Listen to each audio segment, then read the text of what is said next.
اللهم ارزقنا في الدنيا زيارة الحسين وفي الآخرة شفاعة الحسين.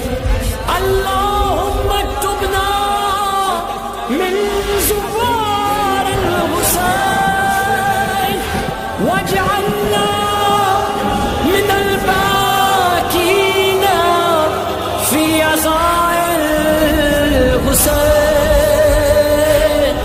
الله